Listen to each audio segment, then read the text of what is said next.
आज देखिए Joseph Prince के साथ। मैं आपको एक सुंदर कहानी सुनाना चाहता हूँ और ये कहानी मेरे हृदय में है, पर हम दाऊद के वाचा के तंबू के समय में हैं। हम दाऊद के चाबी के मौसम में हैं और यीशु ने दाऊद के चाबी का इस्तेमाल किया। तो चलते हैं दाऊद की कहानी पर। हम वहाँ बहुत सी हकीकतों को देख रहे हैं और वो हकीकत मैं आपको जल्दी से बताऊंगा, और वो ये है कि दाऊद की कहानी और वाचा के प्रति उनकी समझ। पता है, जब परमेश्वर आपसे वाचा बांधते हैं तो वो ये है वाचा की धारणा। परमेश्वर भजन संहिता 89 में कहते हैं, मैं अपनी वाचा न तोड़ूंगा और जो मेरे मुंह से निकल चुका है उसे न बदलूंगा। परमेश्वर वाचा नहीं तोड़ते हैं, वो कभी वाचा नहीं तोड़ते हैं। आज हमें वाचा की वो समझ नहीं है क्योंकि हम वो लोग हैं जो करार पर चला करते हैं। अब वाचा करार नहीं है। ऑलराइट, जब आप करार तोड़ते हैं तो एक दंड अदा करते हैं, जुर्माना। अक्सर ये शायद जेल भी हो सकती है, कुछ और हो सकती है, पर एक वाचा, जब आप एक वाचा तोड़ते हैं आप मर जाते हैं। तो वाचा एक ऐसी विशेष चीज है जो वो प्राचीन काल में इस्तेमाल करते थे, खासकर इजराइल में। ऑलराइट, और वो उसे लहू की वाचा कहते हैं। ऑलराइट, इब्री में ब्रिद यानी वाचा। उसमें अगर दो व्यक्ति एक वाचा काटते हैं, ओके, तो वो ये करते हैं कि वो अपनी कलाई पर एक छोटा सा चीरा लगाते हैं। ऑलराइट, दूसरा व्यक्ति भी अपनी कलाई काटता है, वो अपनी कलाइयां एक साथ जोड़ते हैं। अब उनका लहू एक लहू के रूप में बहता है। ठीक है, अब वो उसे बदलते हैं, ऑलराइट, अपने कपड़े, और वो अपनी बाहर की जैकेट को उतारते हैं, दूसरे व्यक्ति को देते हैं। वो व्यक्ति अपनी जैकेट भी देगा, जिसका मतलब यह है कि उसका रुतबा, मैं भिखारी हूं, तुम एक राजकुमार हो, अब मेरे पास तुम्हारी जैकेट है, अब मैं भिखारी नहीं रहा, मैं एक राजकुमार हूं। यह है पद का बदलना। आमीन। फिर अगर आपके पास तलवार है, वो उसे देंगे, अपनी तलवार आप अपने मित्र को देंगे, आपका मित्र अपनी तलवार आपको देगा, जिसका मतलब है कि तुम्हारी लड़ाई, तुम्हारे शत्रु अब वो हमारे हैं, ये मेरा युद्ध है। ठीक है, और इसी तरह से तेरा मेरा। ठीक है, यही हुआ दाऊद के साथ और यूनातन के साथ। अब देखिए 1 शमूएल 18। अब दाऊद ने खत्म कर दिया था। दाऊद ने अभी अभी गोलियत को मारा था और दाऊद को राजा शाऊल के आगे लाया गया था। इजराइल का पहला राजा, उसने गोलियत का सिर पकड़ा हुआ था, इतना बड़ा सिर अपने हाथ में, और वो राजा के सामने खड़ा हुआ था। ऑलराइट, ये उसके समय के दौरान हुआ, 1 शमूएल 18:1 में। अब जब वो शाऊल से बातें कर चुका, तब यूनातन का मन दाऊद पर ऐसा लग गया। अब यूनातन राजा शाऊल का बेटा है, वो राजकुमार है और सिंहासन का वारिस भी है। शाऊल के 3 बेटे और 2 बेटियां थीं, उनमें से एक थी मिकेल। ऑलराइट, 3 बेटों में बड़ा था यूनातन। आप जानते हैं सिंहासन के कतार में यूनातन खड़ा है, राइट, और यहां यूनातन उसे अपने प्राण के बराबर प्यार करता था, और उस दिन से शाऊल ने उसे अपने पास रखा और पिता के घर को लौटने न दिया। तब यूनातन ने दाऊद से वाचा बांधी, क्योंकि वो उसको अपने प्राण के बराबर प्यार करता था। और यूनातन ने अपना बागा जो वो स्वयं पहने हुए था उतार कर अपने वस्त्र समेत दाऊद को दे दिया, यहां तक कि अपनी तलवार और धनुष और कटिबंध भी उसको दे दिए। दूसरे शब्दों में, मैं अपने राजकुमार का पद तुम्हें देता हूं। और दाऊद को अपने चरवाहे का लिबास, बाहरी लिबास, ऑलराइट, अपना पद देना पड़ा, और उसने उसे अपनी तलवार और धनुष दिया। इसका मतलब क्या है? तुम्हारी लड़ाई दाऊद, तुम्हारे शत्रु मेरे शत्रु हैं। दुर्भाग्यवश थोड़े अंतराल के बाद शाऊल ने खुद को राजा घोषित किया और स्वयं को दाऊद का शत्रु भी। वो दाऊद से ईर्ष्या करता था, क्योंकि गोलियत के पराजय के थोड़े ही दिन के बाद औरतें नए लोकगीत लिखने लगीं और सभी औरतें गाने और नाचने लगीं डफली बजाकर कि शाऊल ने हजारों को मारा और दाऊद ने 10,000 को मारा।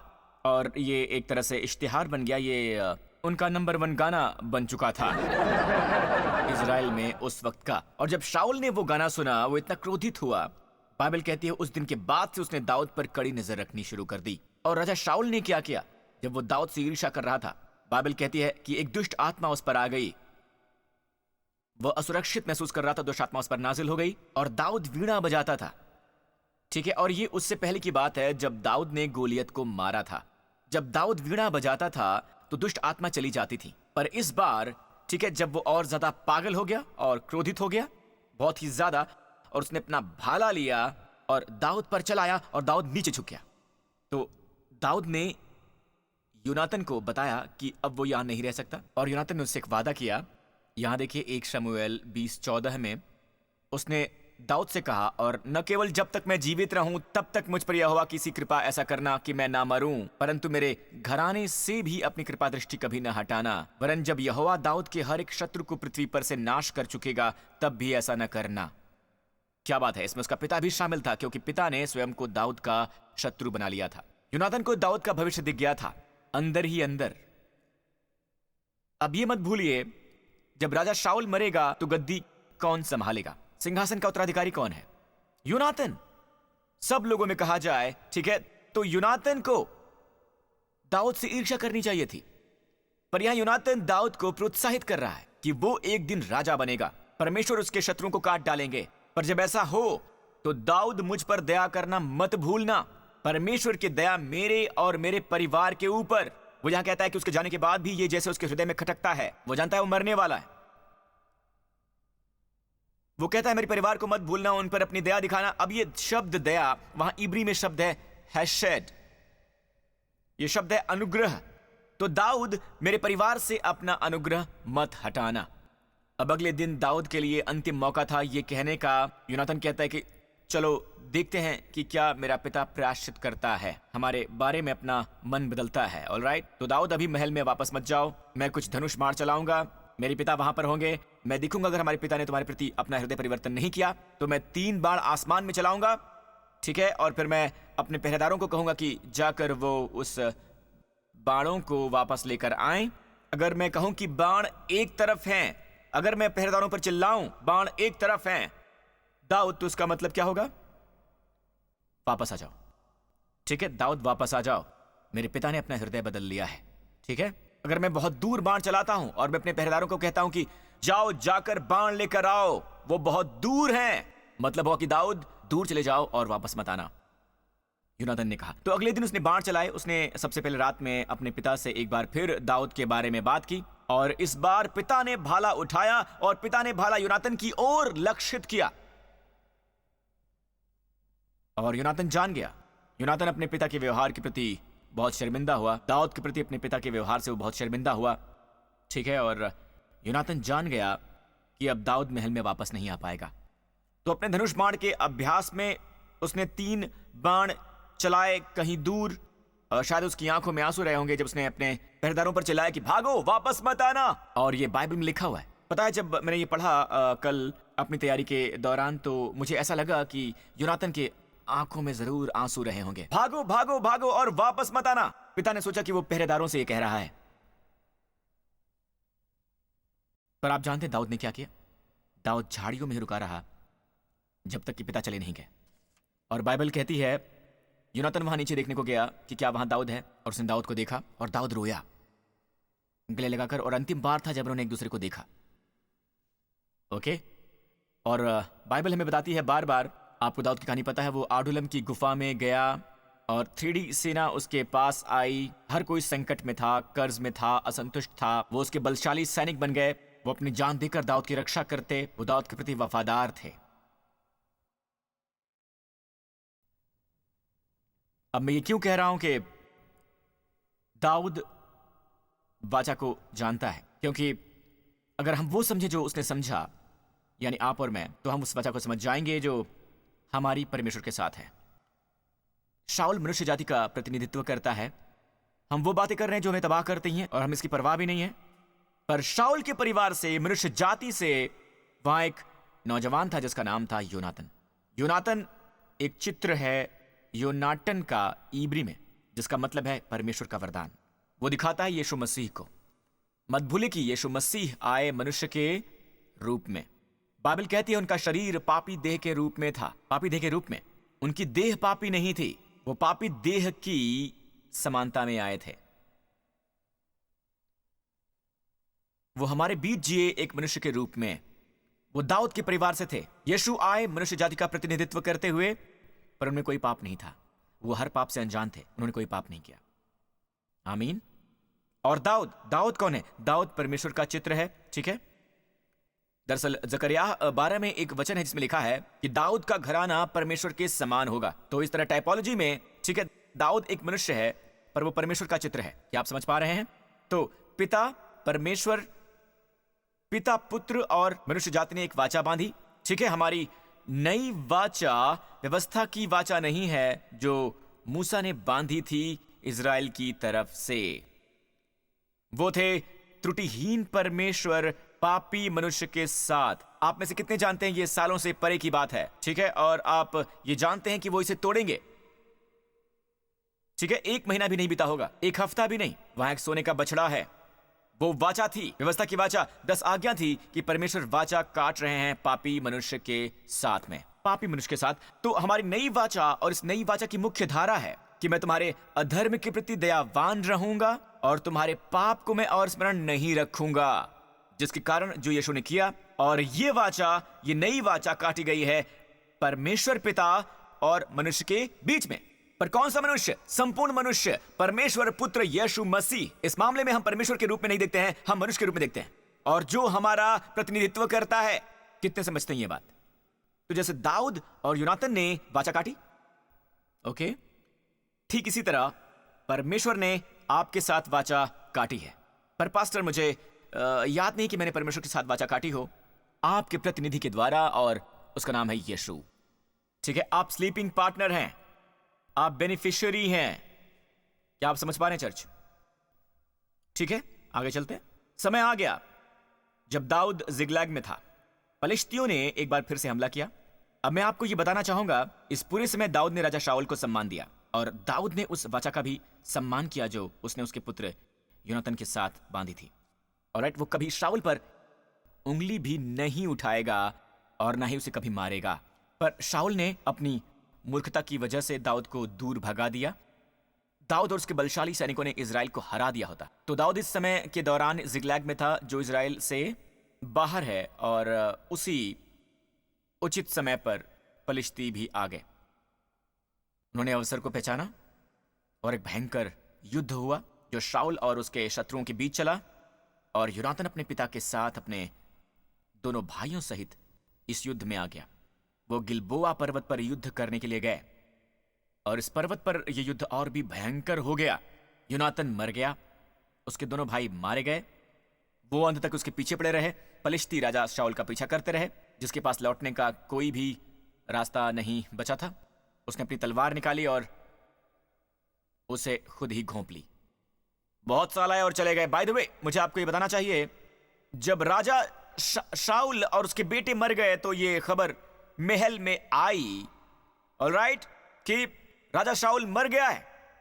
चलिए अब कहानी पर चलते हैं वापस। ठीक है, यह है 2 शमूएल 4:4 कि शाऊल के पुत्र यूनातन को एक लंगड़ा बेटा था। जब यिज्रेल से शाऊल और यूनातन का समाचार आया, तब वो 5 वर्ष का ही था। तब उसकी दाई उसे उठाकर भागी वहां से। जब उन्होंने सुना कि यूनातन और शाऊल मर गए हैं, वो नौकरानी, वो दाई, वो नर्स बच्चे को, उस छोटे शिशु को लेकर भागी। वो उतनी उतावली में भागी कि उस वजह से वो गिर गया, और गिर के वो लंगड़ा हो गया, और उसका नाम था मपीबोशेत। अब मपीबोशेत के नाम का मतलब है लज्जा का सांस लेना, सचमुच लज्जित सांस लेना। और जब खबर आई, अब यहां मैं फोकस करना चाहता हूं, ध्यान से सुनिएगा। यहां पर देखिए चर्च, जानते संसार जहां पर आज है वो परमेश्वर के प्रति नाराजगी में है, वो परमेश्वर के प्रति क्रोधित है। उनकी बहुत सी गलत धारणाएं हैं परमेश्वर के प्रति, ढेर सारी। वो सोचते हैं कि परमेश्वर उन पर हावी होने को है। याद रखें, जब महल में खबर पहुंची कि राजा शाऊल मर चुका है, ठीक है, यूनातन भी मर चुका है, ऑलराइट, तो कौन है महल में आने वाला? दाऊद। दाऊद जो हमारे राजा का शत्रु है, वो आने वाला है। वो तुम्हें मार डालेगा। मपीबोशेत, अगर तुम तेज नहीं भागोगे तो वो तुम्हें मार डालेगा, क्योंकि तुम सिंहासन के सच्चे उत्तराधिकारी हो। तुम्हारे पिता मर चुके हैं, दादा मर चुके हैं, तो अब तुम उत्तराधिकारी हो। दाऊद आएगा, तुम्हें मार डालेगा, क्योंकि वो सिंहासन चाहता है। और ये बात दुनिया भर में चल रही है कि परमेश्वर तुम्हें छोड़ेंगे नहीं। शाऊल के घराने ने कभी ये नहीं देखा था कि दाऊद कितना रोया था जब उसने शाऊल को गले लगाया था, और उसने कैसे उससे वादा किया था। किसी ने भी उस घराने को दाऊद और यूनातन के बीच इस शपथ के बारे में नहीं बताया था। सोचिए, नन्हा मपीबोशेत वो गिर गया इस जल्दबाजी की वजह से। आप में से कुछ आज लंगड़े हैं। दरअसल हम सब के सब लंगड़े हैं। जी हाँ, हम सब आज लंगड़े हो चुके हैं। ठीक है, हम ये नहीं कह रहे कि वो फिजिकली लंगड़े हैं, बल्कि हम कमजोर हैं। हम कमजोर हैं जिसे छिपाने की कोशिश कर रहे हैं। हम नहीं चाहते कि वो लोग जाने, और ये परमेश्वर की गलती नहीं है जिसके लिए हम उन्हें दोष देते हैं। हम अपने हर एक लंगड़ेपन के लिए परमेश्वर को दोष देते हैं। मुझे यकीन है मपीबोशेत अपनी पूरी किशोरावस्था, उसके वयस्क होने तक उसने दाऊद को दोष दिया होगा। ये दाऊद का दोष था। अगर दाऊद इस तरह हमारे पीछे न पड़ा होता जबकि दाऊद कभी पीछे नहीं पड़ा था। दाऊद का हृदय तो मपीबोशेत की तरफ ही था, उसके पूरे घराने की ओर था। तो उनके डर बिल्कुल गलत थे। क्यों? किसी ने उन्हें अच्छी खबर सुनाई नहीं थी। किसी ने भी अच्छी खबर नहीं सुनाई थी। क्या आप सुन रहे हैं चर्च जो मैं कह रहा हूं? अंत में एक दिन दाऊद, लंबी कहानी है, सारी है कि दाऊद राजा बना, ऑलराइट, हिब्रोन का, और फिर दाऊद राजा बना पूरे इज़राइल का। और दाऊद ने एक दिन अपने हाथ की ओर देखा और अपनी कलाई की ओर देखा, उस वाचा को, और फिर दाऊद ने कहा, 2 शमूएल अध्याय 9 वचन 1 में कहा, क्या शाऊल के घराने में से कोई अब तक बचा है जिसको मैं योनातन के कारण प्रीति दिखाऊं? ध्यान दीजिए, यहां पर प्रीति है हेशेड। तो वो अपना हाथ ऊपर उठाता है महल में अपने आदमियों से, वो कहता है, क्या शाऊल के घराने में से कोई अब तक बचा है जिसको मैं योनातन के कारण प्रीति दिखाऊं? तो परमेश्वर ने हमारे स्वर्गीय योनातन के साथ वाचा काटी है, हमारे प्रभु यीशु मसीह के साथ, जो हम सबके पापों के लिए क्रूस पर मरा। और परमेश्वर अपना हाथ ऊपर उठा रहे हैं जिसने यीशु मसीह के साथ वाचा काटी है, ठीक है। और प्रभु कह रहे हैं कि क्या मनुष्य जाति में कोई ऐसा है जिसे मैं यीशु के कारण प्रीति दिखा सकूं? क्या कोई ऐसा है? और हम सब ने कहा, क्या कोई है जिसे मैं खुशहाल बना सकूं, उन परिवारों को चंगा कर सकूं, शरीरों को चंगाई दे सकूं, उन्हें आशीष दे सकूं, अपना धन उन्हें दे सकूं? क्या मनुष्य जाति में कोई ऐसा है जिसकी मेरे प्रति अच्छी राय है? शाऊल के घराने का एक कर्मचारी था जो अभी जीवित था, उसका नाम था शीबा, ठीक है। और वो दाऊद के पास बुलाया गया, और जब राजा ने उससे पूछा, क्या तू शीबा है? उसने कहा, हां।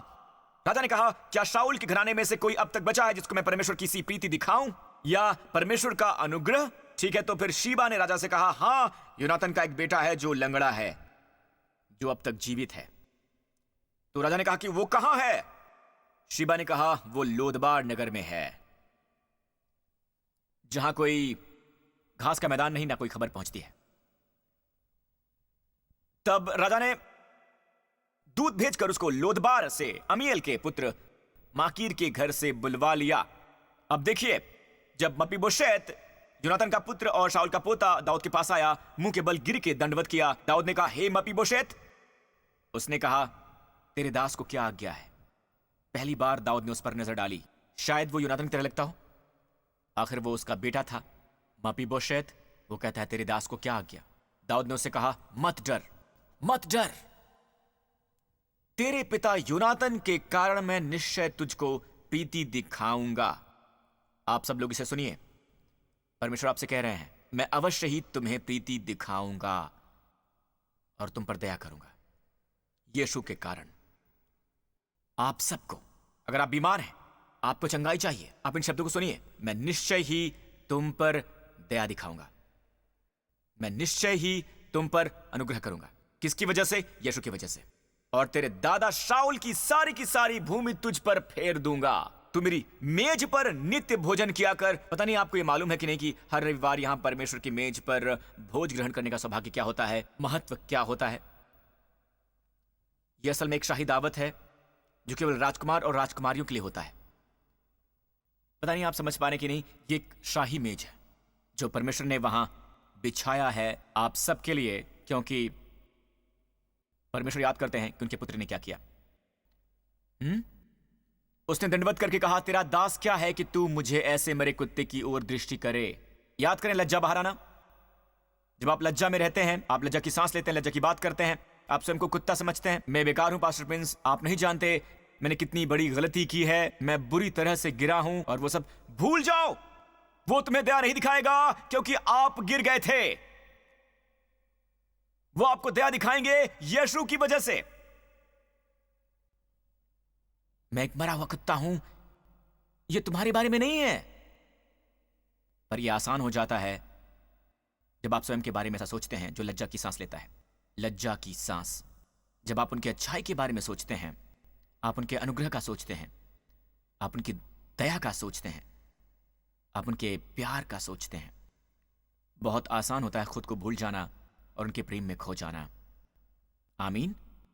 अगला वचन और फिर समाप्त करेंगे। तब राजा शाऊल ने कर्मचारी सीबा को बुलवाकर उससे कहा, जो कुछ शाऊल और उसके समस्त घराने का था वो मैं तेरे स्वामी के पोते को दे देता हूँ। अब से तू अपने बेटों और सेवकों समेत उसकी भूमि पर खेती करके उसकी उपज ले आया करना, कि तेरे स्वामी के पोते को भोजन मिला करे। तेरे स्वामी का पोता मपीबोशेत मेरी मेज पर नित्य भोजन किया करेगा।